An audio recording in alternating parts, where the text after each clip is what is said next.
Hello everyone and welcome to the Action Figuratorium. My name is Mark Major. I am a real big toy collector here in Southeast Portland, and today I'm going to be doing another one of my world famous marketing analysis reviews and opinions of an indie action figure Kickstarter, and I think you guys know which one this is.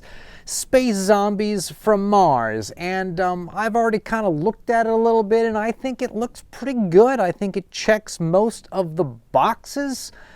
So I think we're all going to kind of go up a rung today when we go through this, and I feel as if people are starting to get the message as to what you need to have a very successful marketing campaign in order to do your indie crowdfunding. So everybody come together, strap on the leather, and hold on tight.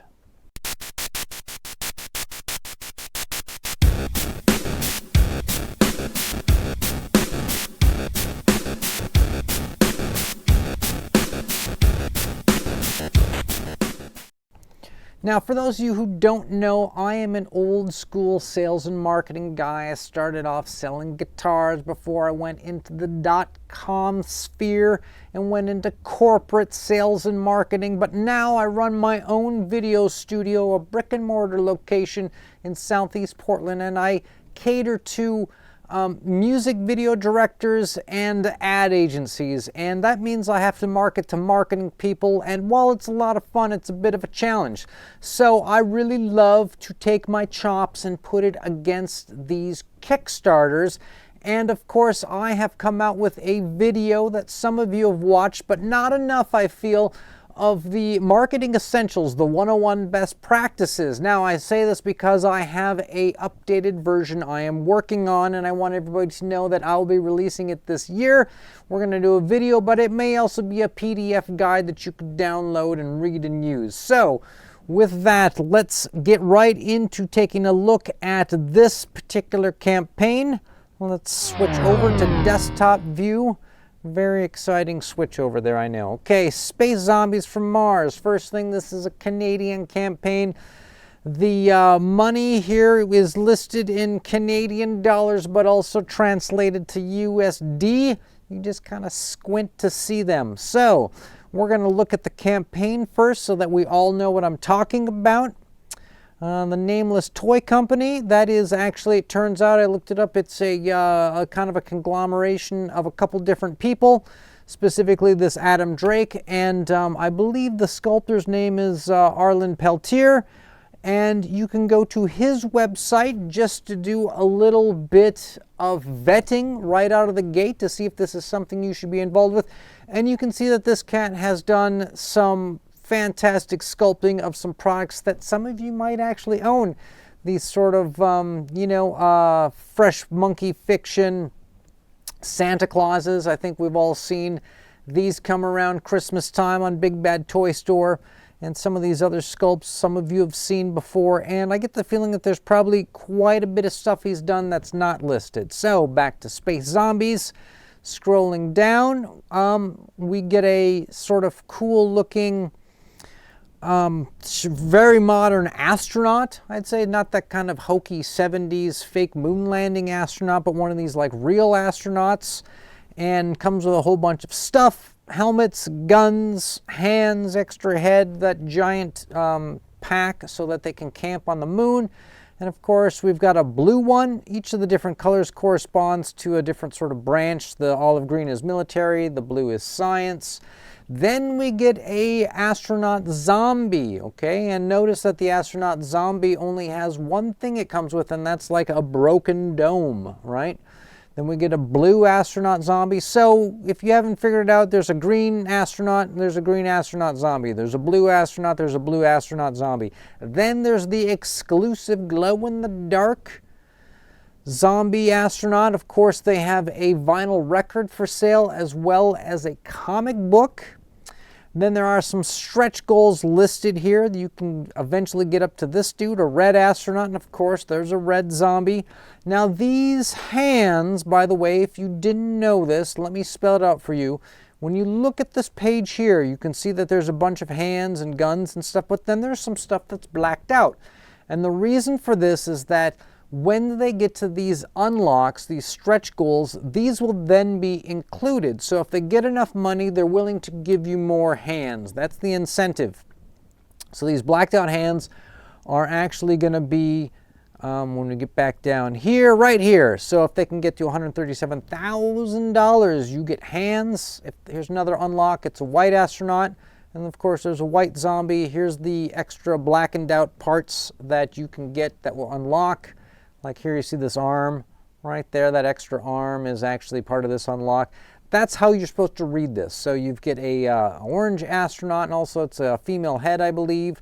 And then there's an orange zombie, and then here's the zombie heads. All right, so that is the majority of the things that are in the campaign. Let's go to see how much they cost now. Okay, so if you just wanted the soundtrack and the comic book in digital form, 11 bucks. That's not bad. So if somebody out there just wants to spend 11 bucks to support this thing, saying, look, I think these guys are cool, I want them to succeed, but I don't really have any money to spend, or I'm not really into astronaut zombies. Here's 11 bucks, though. You get a digital thing. It's better than the free sponsor, the free, the thing where you just donate 10 bucks to it, regardless. Okay, so then we get to their cheapest offering, 25 bucks for a zombie astronaut in green, 25 bucks for a zombie astronaut in blue. If you want the glow-in-the-dark exclusive, $31. Okay, if you want the physical record that comes with the physical comic book, 35 bucks. Actually, that's not that bad of a price. It's pretty good. $40 for the astronaut non-zombie that comes with all the extra head, the dome, the hands, the different guns, the connectors, some other little tchotchke thing here. Maybe it's like a mission briefing, and of course their camping gear so they can camp on the moon. $40 for the blue guy. Okay, then they have some sort of combo packs, and the combo packs to me don't make as much sense, right? You can, instead of getting two $25 guys for 50 bucks, you get two $25 guys for $49. So you save $1. Not really a big incentive, but they're trying. All right, so if you want this combination, you want one astronaut, one zombie, you can get this package, you save $2. If you want these, one of these, the two astronauts, right, you save $3. Okay, and then there's just some other weird mix and match packs. Get 4 and 2, 2 and 4, and 6 and 5, and whatever. We get it's a bunch of packs. Okay, so now is the sort of what I like to call the objective part of the show, and that is where we're going to check it out here, people. We're going to apply what they have to our best practices. Now, here are the 3 main best practices. There are some other best practices that are a bit lower, and we're going to get into those, but here's the main ones. 3-tier pricing. You need a figure that is standard. You need a figure that is a deluxe, and you need a figure that is a luxury item, okay? Then, the wider the selection, the higher amount of sales. Say somebody doesn't like the blue one, but they like the yellow one. Say somebody doesn't like the yellow one, but they like the green one. Say they don't like the green, they like the orange. Wide selection of sales is what you want. The more things you have to offer, the more things people can buy, or the more things to snag somebody. But be advised, that means more overhead and creating more stuff, taking on more of a workload. And what we've seen is that some of these Kickstarters have too wide of a selection that they can't handle it. They cannot handle the workload.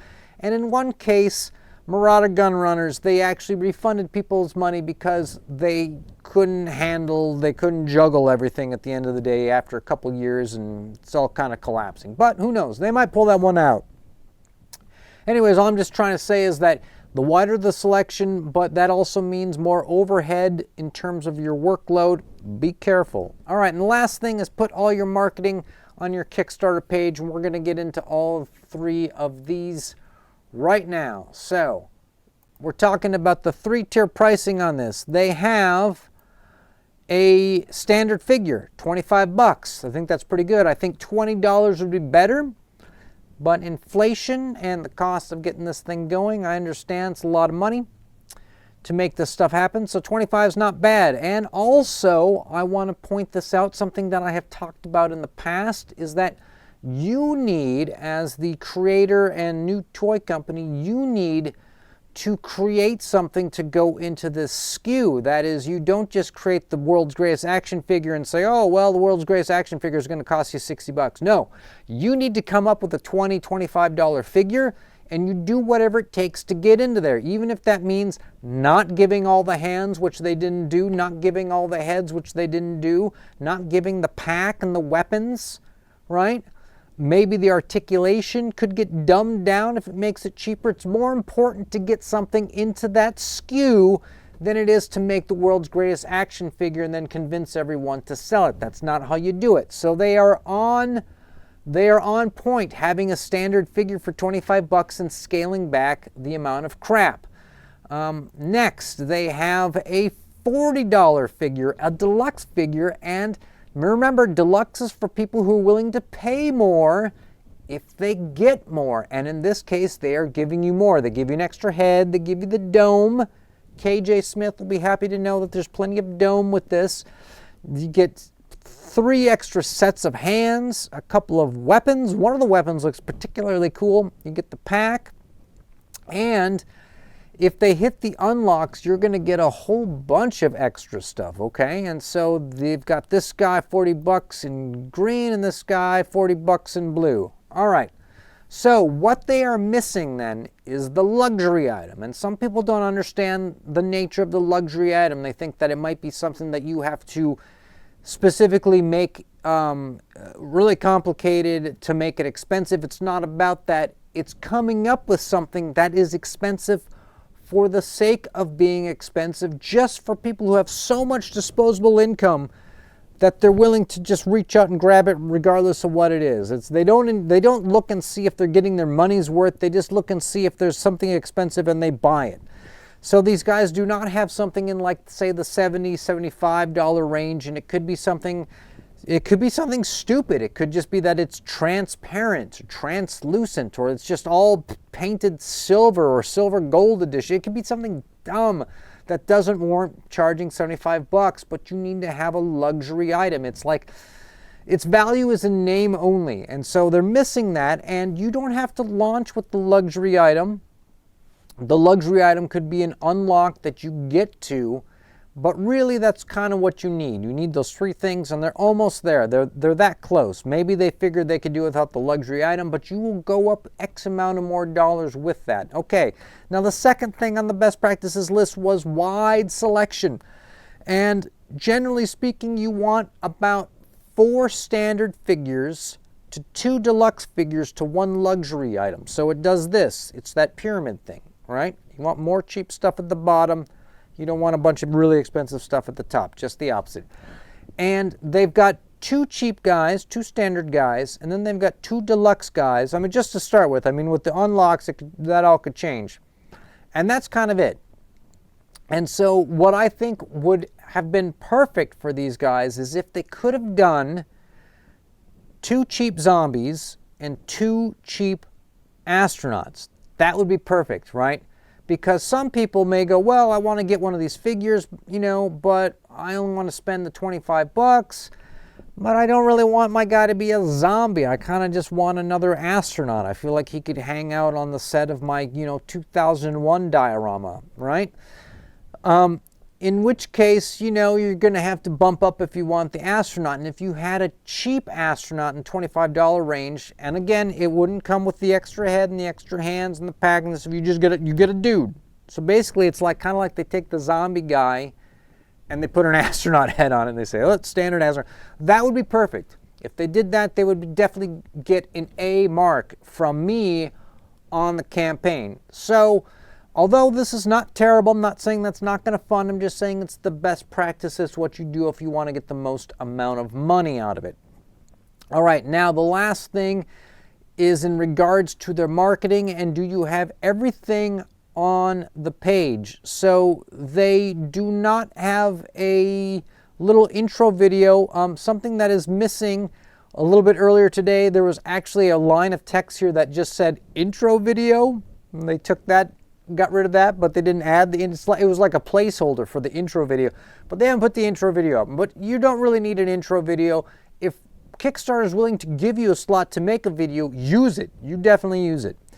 So they have 3D renders, visual renders, and these look great of what you're getting, but they don't have an actual 3D printed one to hold in your hand, okay? So they're missing that. And then, of course, what you want to do is you want pictures of that next to your other favorite action figures to just see how they play with them. Like you put them next to some Black Series stuff, right? You put them next to some Marvel Legends. You put them next to, in this case, you're going to put them next to like some Cosmic Legions or some Mythic Legions or some other line of action figures that you people buy that you want them to, you know, not only show them how they look with them, but it's a great way in terms of marketing to associate your brand, your figures with other popular brands without getting sued. It's a very, very clever psychological approach, and they're not doing it here. Now, when I looked at the last thing that we checked out was the Cursed Dead, they didn't have any of that either. However, as the campaign went on, they realized they needed it and they started adding it, and they started just shoveling that stuff out. Well, good on them. Also good on them because they did fund, but you gotta launch with it. You don't wait till like the, you know, till it's going to do this stuff. You do this stuff and then you launch. So I'm not seeing any of that. Also, along with that is you have your beauty shots, is you have some action figure photographer, and you don't have to use the same guy everyone else uses because no one gives a shit. But you got to have somebody who's really juicy at working the lens. Take your figure and put them with the diorama and the ambient atmosphere effects, and, you know, do all that kind of stuff. You know, use a fisheye lens to make it look like HAL 2000 is looking at these guys from within the, you know what I'm talking about? You really got to do it up, the beauty shot, and I'm not seeing the beauty shot on this, okay? Also, I don't see the exploded diagram of what the figure looks like in terms of the articulation. I myself personally do not care about that. That doesn't do anything for me, but I know that other people do. There are other people who want to see all like the guts and the articulation, and even though this might not affect whether or not they buy it, it's like anything where they just want to see that you've taken the time to do that for them to give you your money. So there's clearly some things missing in terms of the marketing on this campaign in terms of selling it. It's one of these things where you think you can sell this just by showing people this. And maybe you can. They need to get to $117,000, which is not bad. Usually around $100,000 for a single mold of a single figure is pretty good. And you can tell that they need some other extra parts because they have one astronaut buck that they're making all these different characters from, and they're just like sort of taking one of the astronaut arms off and putting a zombie arm on, taking an astronaut leg off, putting a zombie leg on, take the head off, put a zombie. We understand, and so the other little extra parts is with the other little extra money.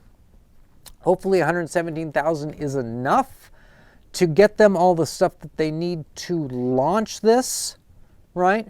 But it turns out that they might need more, and they might be hoping that this actually becomes really successful and just barrels along and does what it needs to do. The other thing that I'm going to talk about is best practice marketing that was not on that list but is part of the video I mentioned, and that is that you need a bunch of extra tchotchkes for sale to get the numbers up, right? And when I say extra tchotchkes, what I'm talking about is you've got like a poster, and maybe there's a physical poster, maybe it's also a digital poster, right? You have maybe mouse pads, you have maybe t-shirts, you have maybe hats, you have maybe wristbands, you maybe have bandanas, maybe you have some sort of kooky tie-in with your product, maybe you sell a branded eye patch. Maybe you have, of course, a comic book. We mentioned that. Maybe there's like a trading card, right? Maybe there's like a keychain. Maybe there's like a cloth map, like you're playing the game Ultima 4 on the Commodore 64 and it's the 1980s again. Maybe you have coins, right? There's all these sort of gewgaws, and you know, like these guys could definitely benefit by some of that stuff. They do have the record and the comic though. So they did check that box. It's not that they didn't do it, but you really need a bunch of that stuff. Sticker pack, I think, is the greatest thing you could ever offer, and as many different sheets of stickers as you can offer. The reason why I say this is because all those things I mentioned, you can get all that stuff made here in the United States. You can get all that stuff made in pretty much any city. You can get all that stuff printed up yourself. You can get in your car, you can drive to some brick and mortar place and they can make that stuff for you. You can get it in your hands. And if someone just ordered the keychain, or they just ordered the sticker pack, or they just ordered the eye patch, you can just ship that stuff out early, fulfill it, and then the amount of people who are bitching that they didn't get their stuff, it goes down when people start seeing, hey, they're fulfilling things. They fulfilled on this. They sent out, oh, you bought the sticker pack? They sent out the sticker packs, right? How hard is it to send out a sticker pack? Goes in an envelope, put a stamp on it, blam. It's cheap.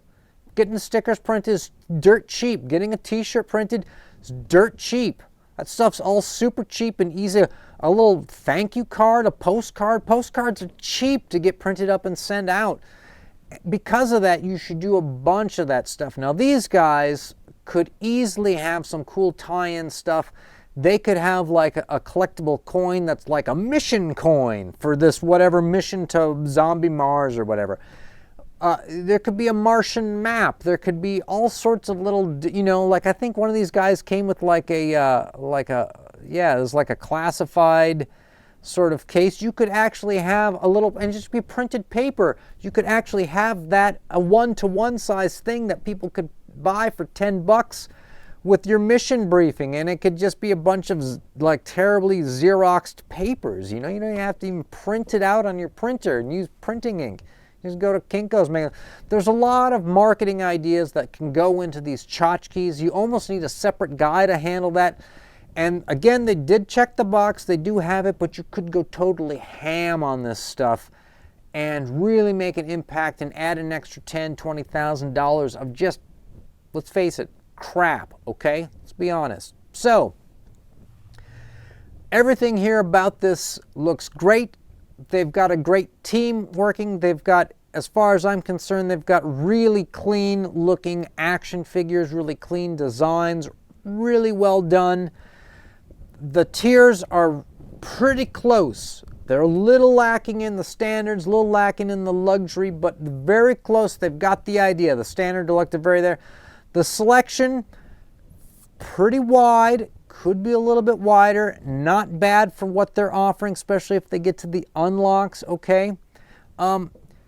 Their carrot and stick, to me, looks like they want to get a lot of people to back this so that we unlock the extra parts that you get for free. I think that's kind of a good marketing idea, but their sort of buy two and get $1 off isn't working for me. You need to convince people to buy a lot of action figures because factories require you to buy a lot of action figures. So that means you need to sell a lot of action figures.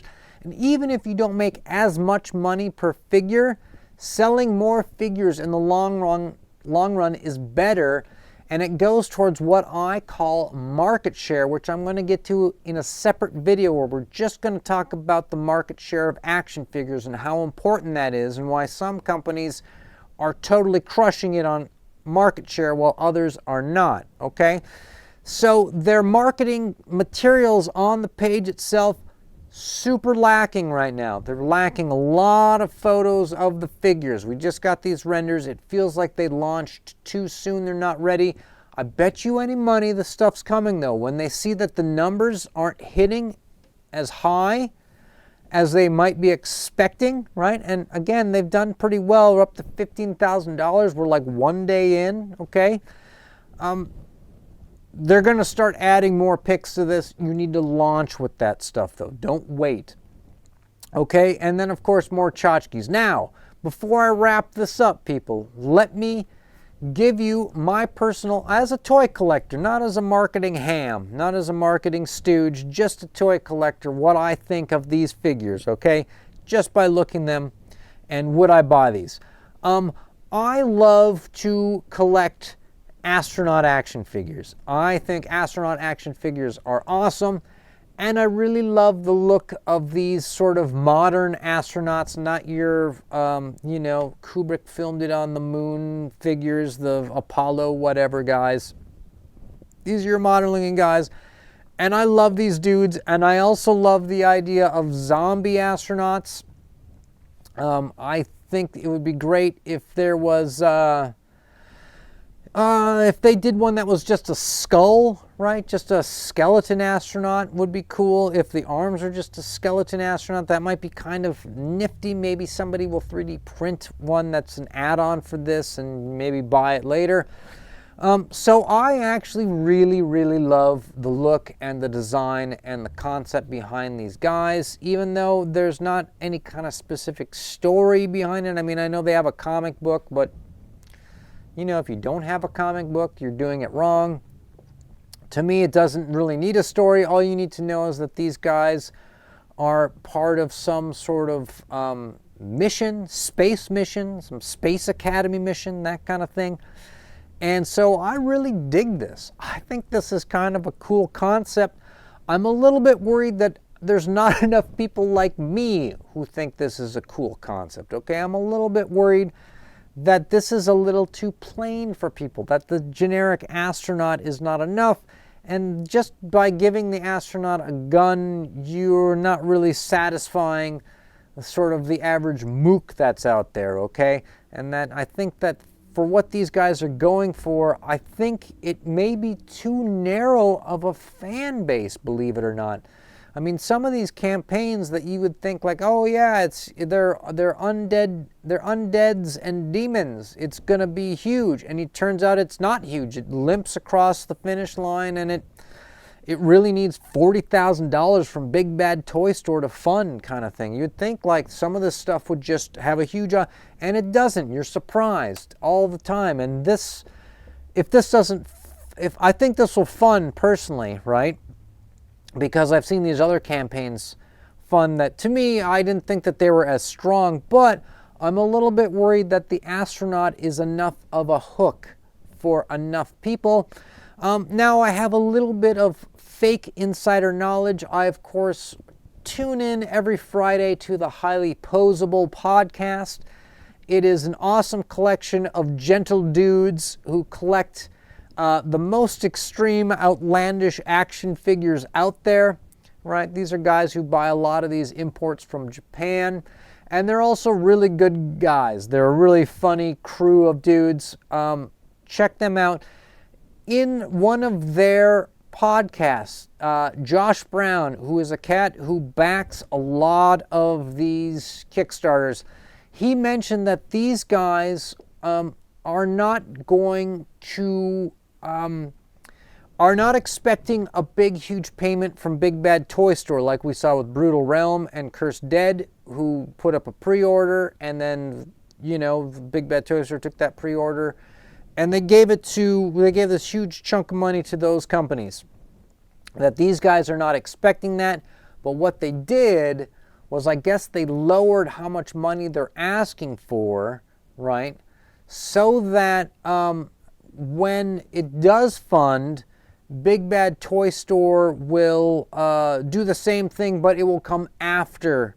They'll put up their pre-order and they'll collect a bunch of money, but it will come after the funding has occurred. That's what I believe that is happening. I could be wrong. This was what was kind of shared in the chat, and I sort of read it a certain direction. I get a lot of things wrong, though, people, so just remember that. Dumbest guy in the room is always me, right? Until you figure out who else is in the room, assume it's you. And if you walk into a room full of con men and you don't know who the victim is, it's usually you. So that's what I believe, is that they're going to do this without Big Bad Toy Store. That's what I'm leading up to.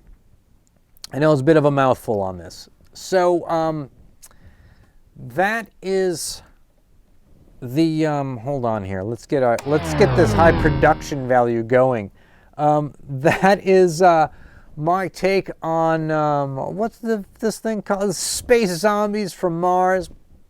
That's pretty cool, people. Come on, admit it. Space Zombies from Mars. That's like a pulp cool thing. Come on, that's like the old EC Comics type stuff. This is cool, people. This is cool. And I think you guys, I think if you're on the fence, throw it on $25 and get a figure. You know what? It just have something weird and cool and unusual that probably no one else is going to have. I think you should just throw down and get one. It wouldn't hurt you at all. And I really wish these guys, Adam Drake and Arlen Peltier, the Nameless Toy Company, I wish them the best on this. I hope it succeeds. I hope this launches something new that we can look forward to maybe every year. Would be great if they came out with a new wave of something interesting. This is where I feel that indie toy companies need to be treading into, is providing us just something that isn't Hasbro, Super 7, Funko, and all these other guys. You know what I mean? Just something that's not them. Something we can sink our money into. That is us. That is just a regular Joe making toys, making the kind of toys we like. So with that, thank you to everybody who made it a whopping 31 minutes, ouch, into this video of some guy in Chilwaukee, Oregon, just lambasting over some marketing stuff. But I do appreciate it. If you like and subscribe, that's on you. That's on your own time. Always appreciated. But until then, people, stay charged.